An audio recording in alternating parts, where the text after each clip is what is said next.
Hey guys, once again welcome you all, and this is Salim here, and today we are going to study the second lecture of morphology of flowering plants.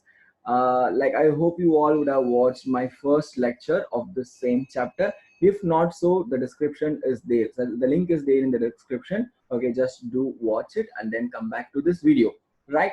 Okay, and today we'll be studying about flower, fruits, and seeds. Okay, more than that previous video, this video you will be getting even more deep information. Okay, I will be assuring for that. Okay, we'll start the video without any break.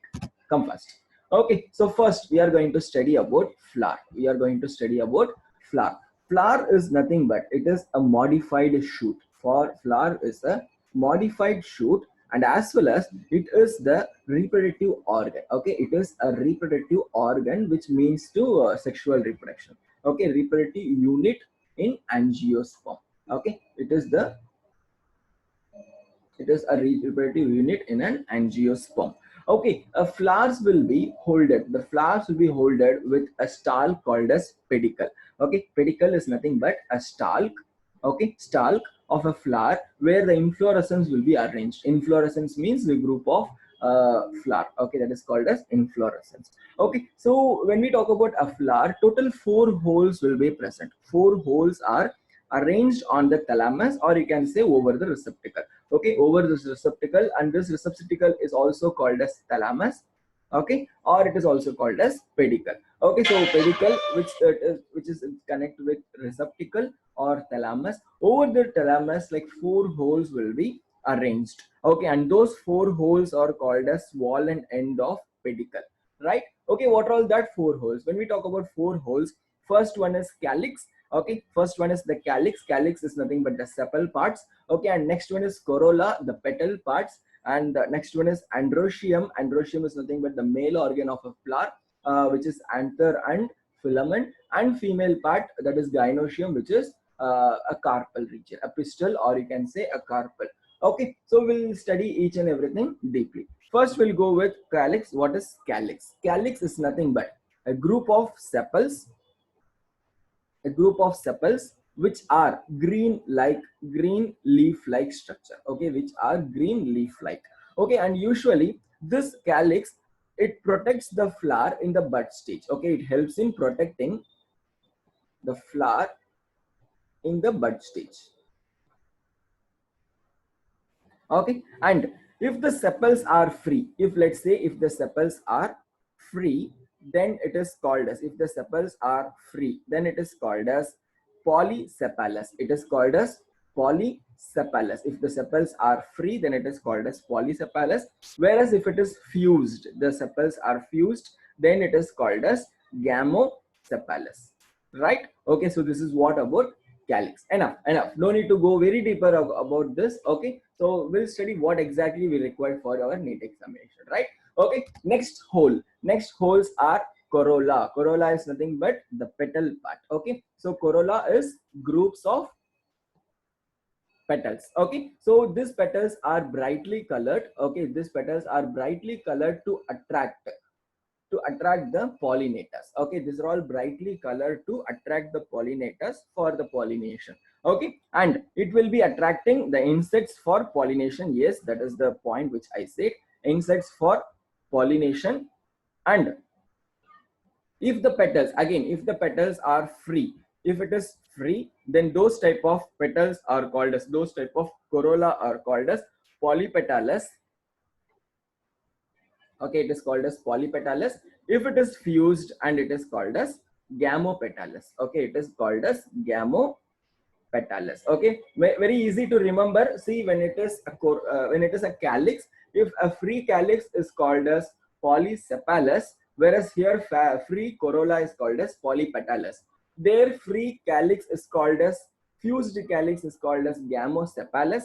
Here the fused corolla is called as gamopetalous. That's it, nothing to worry, right? Okay, next one we are going to talk about androecium. Okay, next we are going to start talking about androecium, that is the male organ of the flower. Okay, or you can say it is a group of stamen. Okay, group of stamens are also called as androecium. Okay, so usually this stamen consists of the whole stamen consists of anther and stigma, right? Okay, here each anther, so you can see this is an anther. Each anther is bilobed. You can say this is 1 and 2. Okay, it has 2 lobes. Okay, each anther will be having 2 lobes, and usually both 2 lobes will be having 2 chambers of pollen sacs. Okay, this will be having 2 chambers of pollen sac where the pollen grains will be produced. Okay, where the pollen grains will be produced. Okay, so staminode is a term which is used to represent a sterile stamen. Okay, staminode is a term which is used to represent a sterile stamen. Okay, and here we got so many terminologies for the stamens based on the variability, based on the attachments. Okay, so stamens may be variable length, maybe in a variable of length in some plants. Example you can say in mustard and salvia type of examples. Okay, first when we talk about stamens which are attached to petals, okay, the stamens which are attached to petals, those type of stamens are called as epipetalous stamen. Okay, this is called as epipetalous stamen, and example is brinjal. Example is brinjal.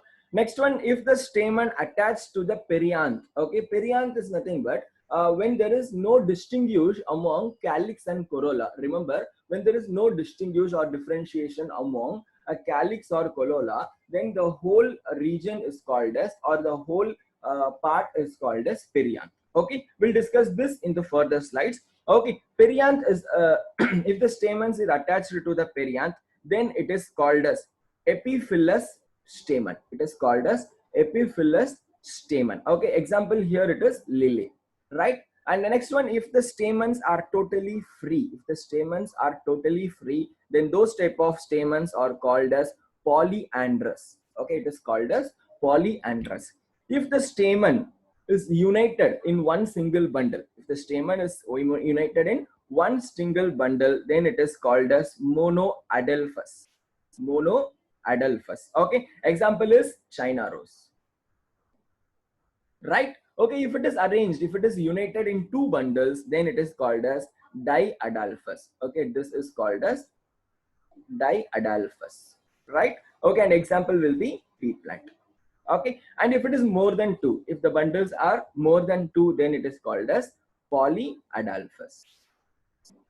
It is called as polyadelphous, where the example will be citrus, right guys? So this is what about androecium. Okay, fine. Next we'll go to gynoecium. So this is a fast series, right? Okay, don't expect me to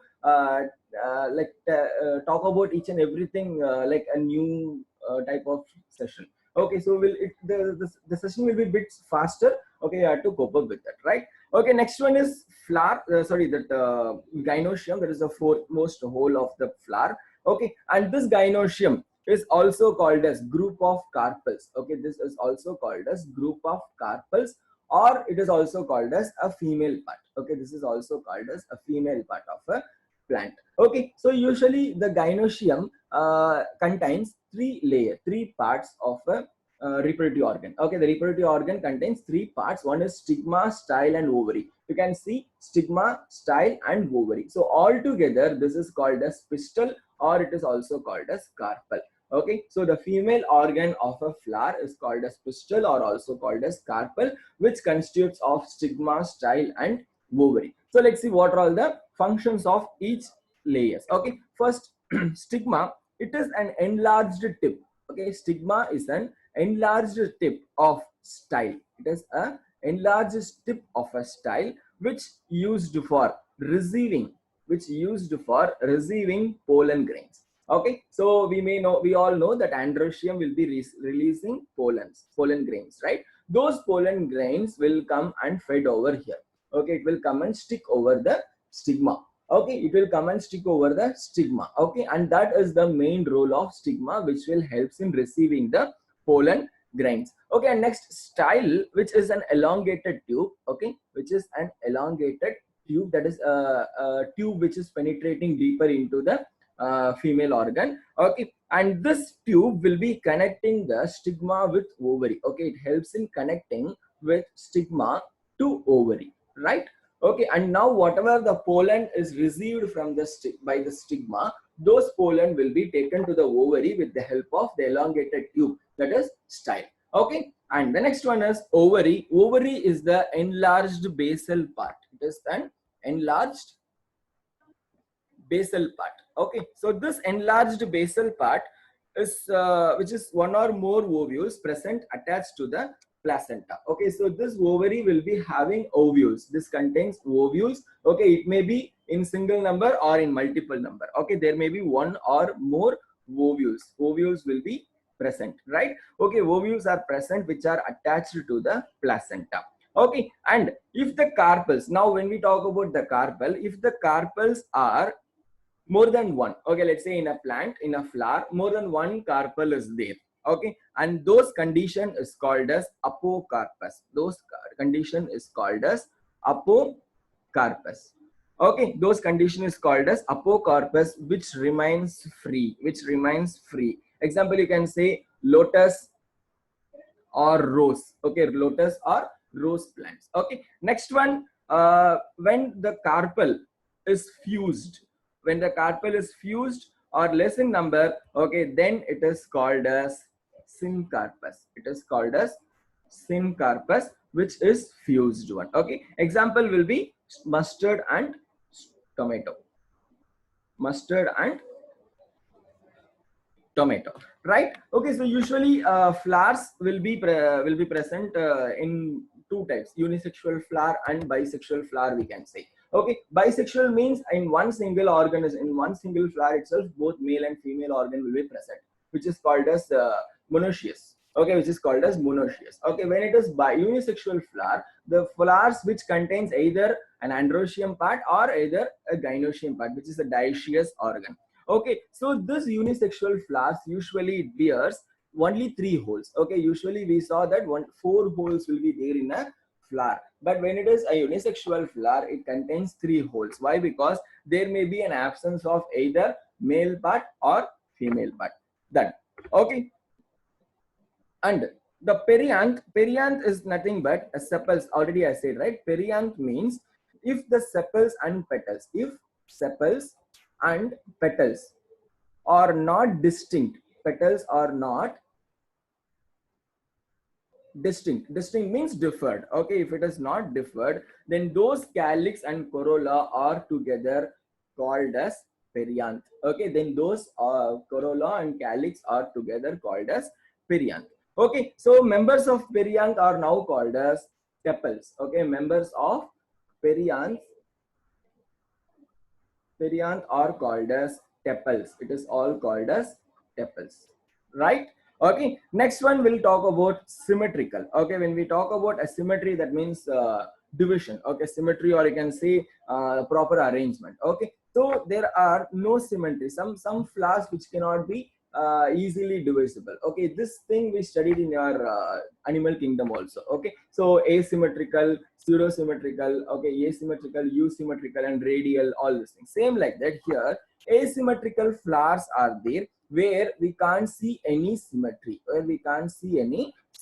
example canna type of plants. Okay, canna type of flowers. Okay, and next one is actinomorphic, which is also a radial symmetry.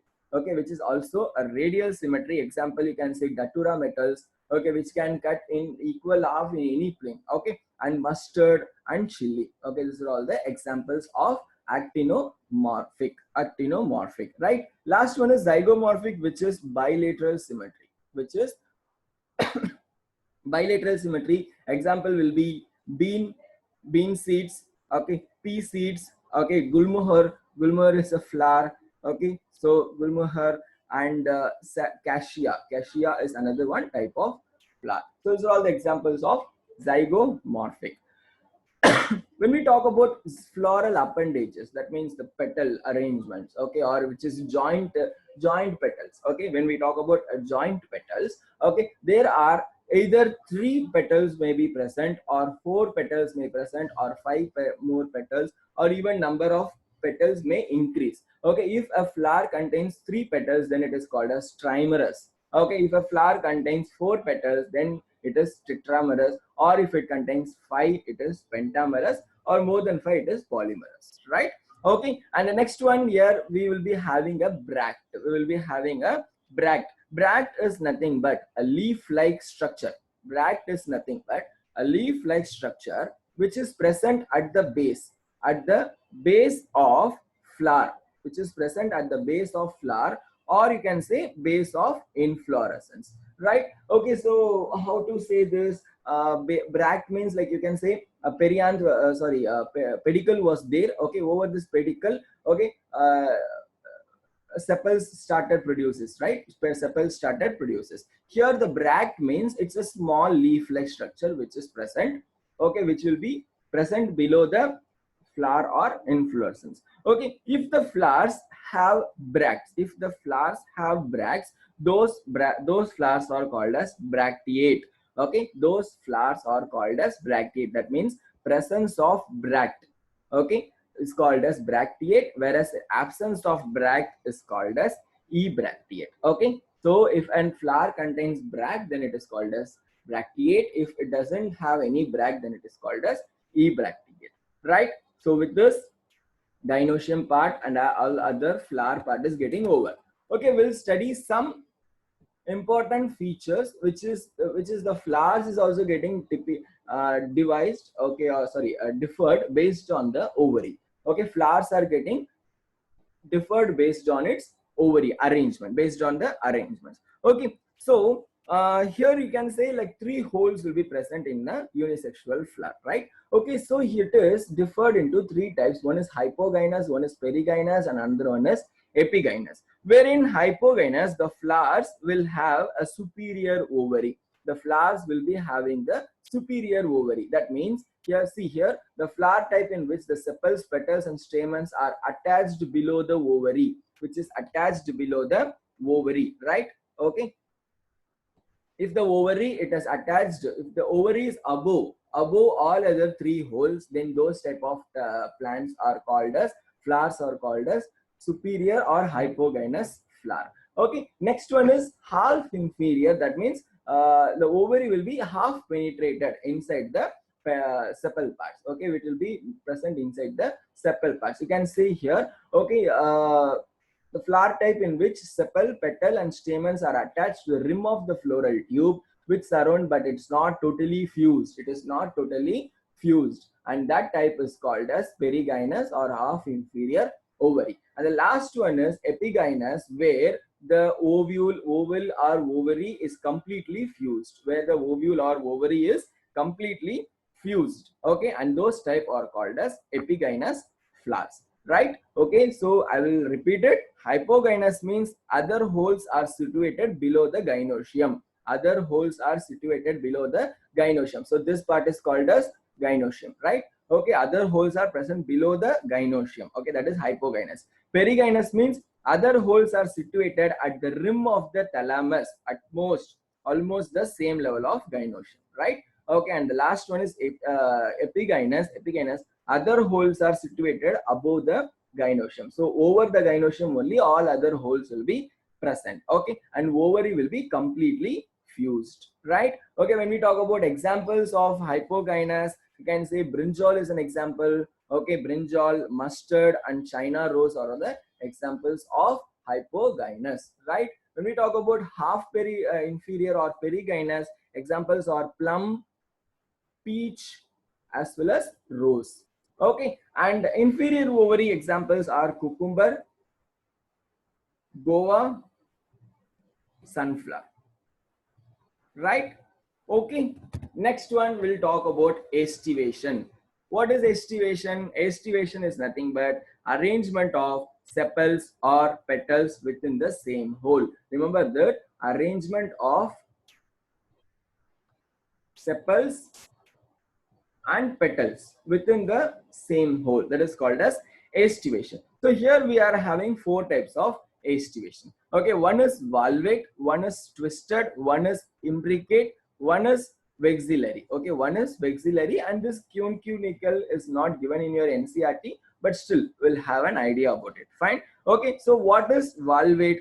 Valvate, within the hole, sepals and petals touch each other. See, within the hole, This is a hole, right? This is a hole. Within her hole, the petals and sepals are touch each other at the margin without overlapping. So you can write one single point. Okay, so for valvate, okay, for valvate, sepals and petals, okay, will touch each other. It will touch each other at the margin, at the margin without overlapping, without overlapping, right? So this is about valvate.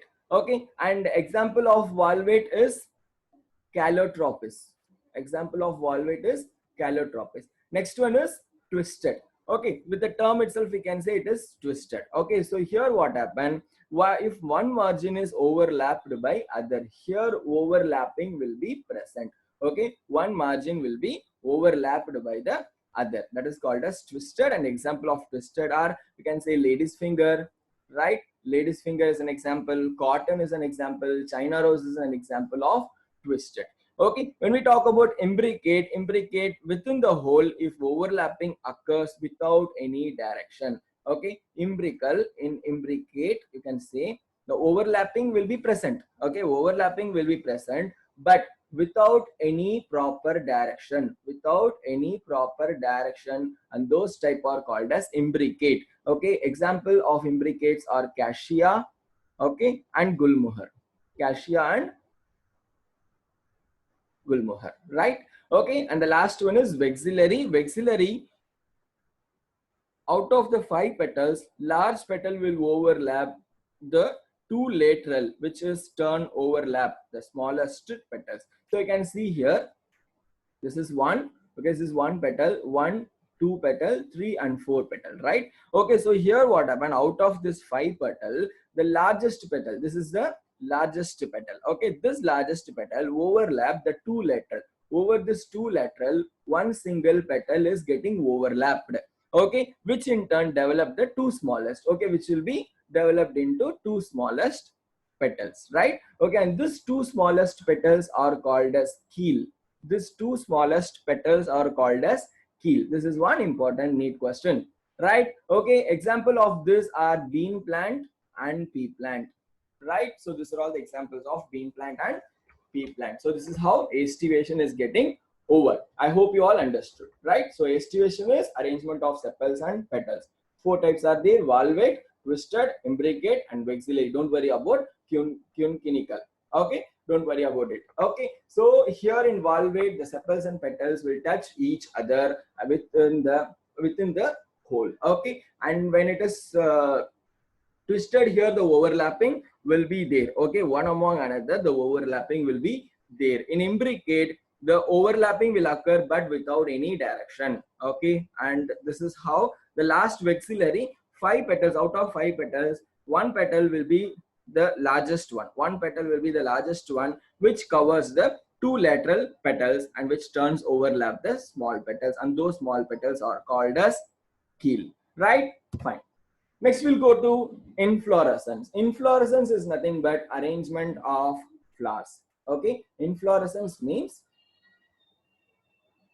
arrangement of flowers on flower axis. Okay, which is arranged on flower axis. Okay, so shoot apical meristem will change us to floral meristem. Now what happened, this let's say we all studied the upper meristem is called as apical meristem, right? The upper part of the stem is called as apical meristem. Okay, so this shoot apical meristem is now going to convert into floral meristem. That means it is going to give rise to flowers. Okay, it is going to give rise to flowers. Okay, and internodes do not condense and axis get condensed. Here what happened, internodes will not get condensed. So what happened, internodes will be keep growing. Okay, and the axis will get condensed. Axis will get condensed means like the axial part will get condensed, right?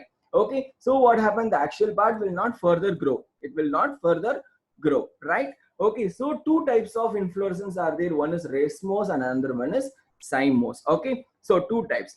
Racemose means the floral axis continues to grow. Racemose means in racemose floral axis continue growth. Okay, so that means the length of the plant or the height of the plant will be keep increasing. Okay, and flowers are born in acropetal order. The flowers are born in acropetal order, means one above one, one above one, one above one, like that. Okay, that is called as acropetal order. So here flowers form in acropetal order. Two important points. Okay, and when we talk about cymers, here the floral axis will terminate. Okay, here the floral axis will gets terminate. Okay, so since floral axis get terminates, in the lateral part, the growth will be increased. In the lateral part, the growth will be increased. Okay, and flowers are born in basipetal order. So it is going to have a basipetal order type of arrangement. Okay, in the sides you can see the flowers. Okay, so here in racemose, the flowers will be present only in the typical apical region, whereas in cymose we can see in the lateral region. So this is how the inflorescence are getting different, right? Hope you all understood.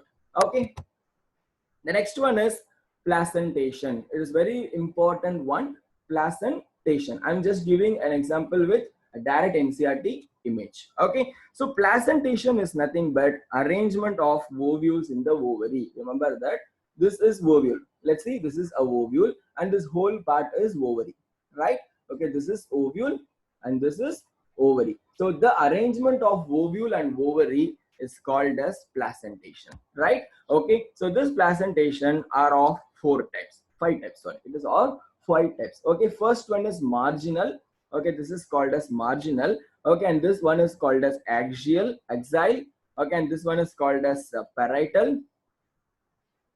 This one is called as basal, and the last one is called as free central. Last one is called as free central. In marginal, the placenta will form a ridge. Okay, the placenta will form a ridge. Ridge means a sharp corners. Okay, along the ventral surface. You can say this is the ventral part and this is the dorsal part. Okay, it will create a ridge. Okay, it will create a ridge along the ventral part, okay, of the ovary, and the ovules are born into two rows. Okay, over that you can see two rows of ovules will be formed. Okay, sorry, ovaries will be formed. Okay, and this is how the marginal placentation forms. Okay, examples of this are pea plant and gram seeds. Okay, pea plant and gram seeds will be having marginal placentation. Remember, placenta will form a ridge, okay, along with the ventral structure, of the ovary, and the ovules are born in two rows of the ridge, right? Next one is axial. Okay, axial. In axial, placenta is axial. Okay, here the placenta is axial, making the ovary multilocular. So with an axial part, it is making the ovule into multilocules. It is converting into multilocules, and the ovules are attached to it.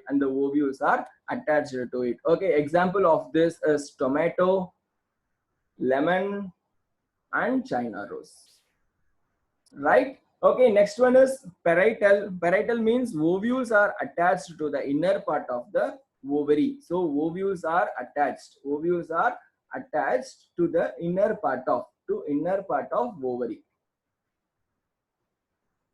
Okay, so inner part of ovary, and ovary will be in one single chamber, but later it becomes two chamber due to development of false septum. Okay, so earlier it become one single chamber. Okay, and this chamber will convert into two chamber later because of free septum, or you can say false septum. Because of false septum, it will be converted into two chambers, right? The next one is examples of this parietal will be mustard.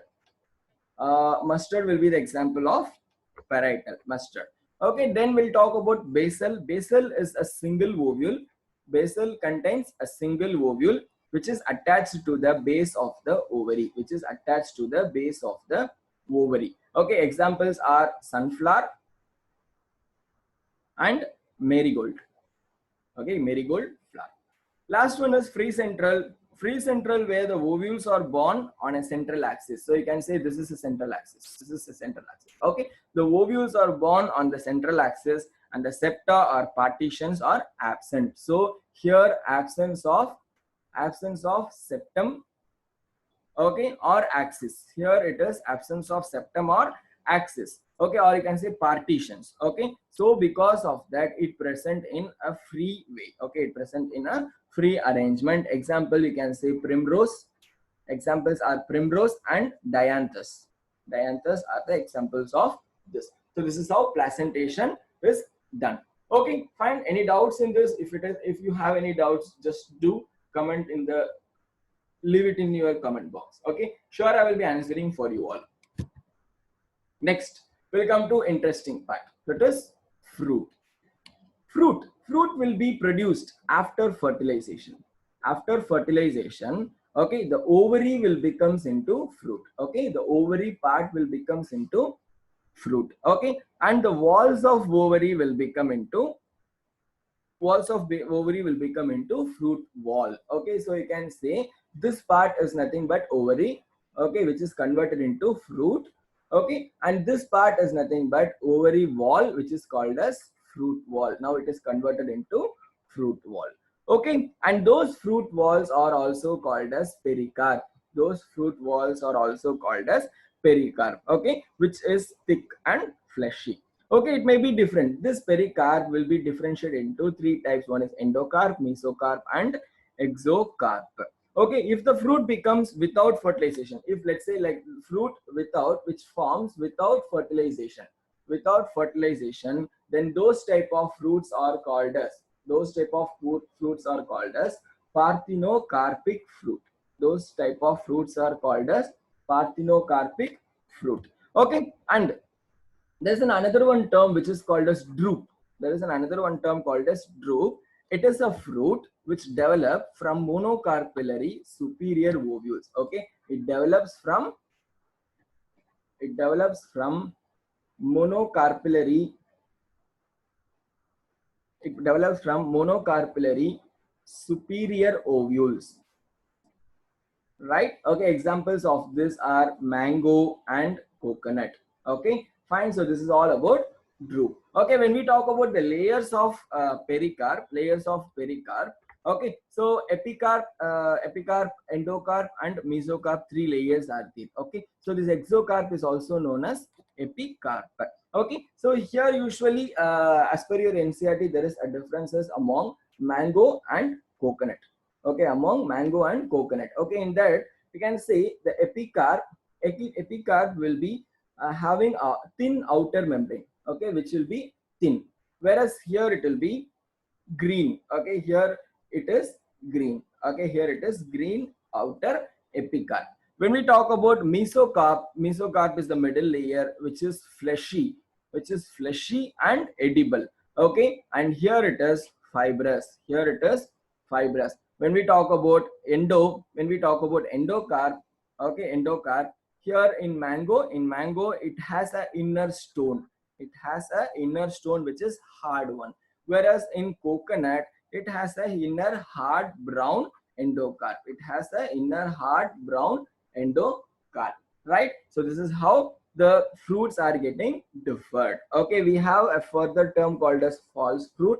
Okay, so false fruit means which produces the fertilization only with the ovary. Okay, not only with the ovary, with a thalamus, then it is called as false fruit. If the fruit fertilized only with the help of ovary, then it is called as true fruit, right? So in coconut, the edible part, okay, which is a solid endosperm, and the watery part is called as liquid endosperm. You can say, okay, that kernel part. Okay, when you talk about a coconut, okay, inside a coconut, a white region will be there, right? Okay, and that white region is called as kernel region. Okay, that is a solid endosperm.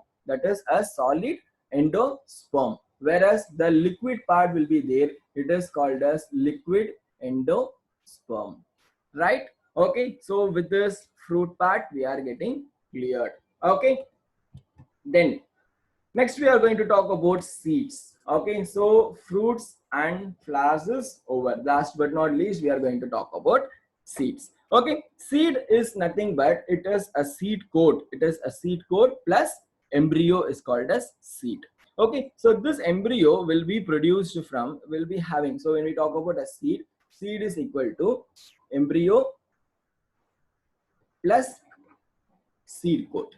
Okay, so this embryo will be having a radicle, okay, the place where the root will be produced, okay, and it has an embryonal axis, okay, it has an embryonal axis, okay, and it also have a cotyledon, it also has a cotyledons. So it has one cotyledon in monocot seeds, whereas it has two cotyledons in dicot seeds. Okay, first we'll study about dicot. First we'll study about dicot seed, and later we'll go to monocot seeds, right? Okay, so first in structure of dicotyledon seed, okay, the dicotyledon seed has a seed coat. This has a seed coat, okay, and it has two types of seed coat. It has two types of seed coat. One, the outer seed coat is called as testa, okay, the outer seed coat is called as testa, and the inner seed coat is called as tegmen, okay, and also it has an embryonal axis. It also have an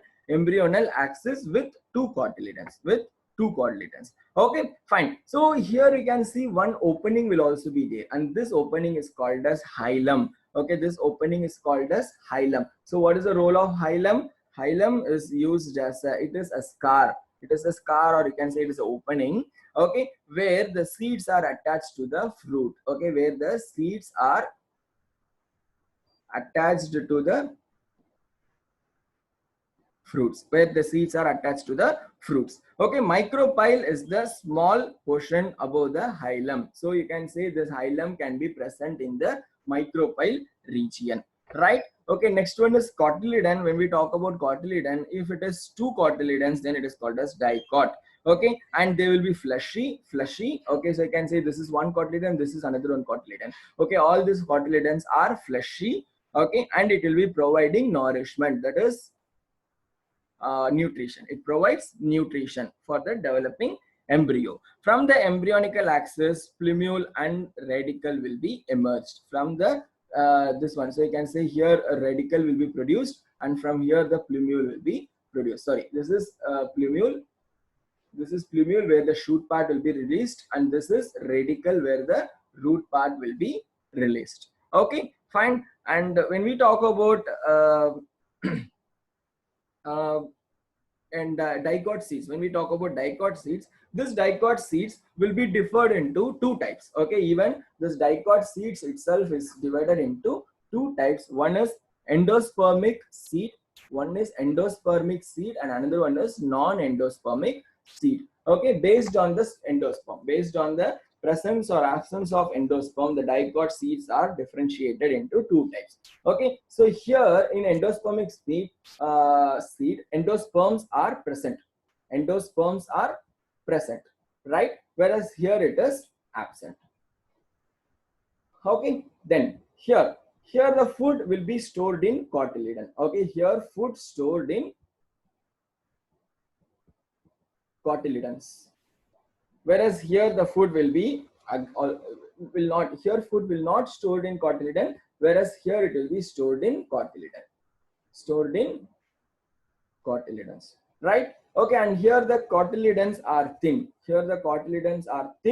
and papery, okay, whereas here the cotyledons are thick and fleshy, it will be thick and fleshy, okay. And here the perisperm will be absent,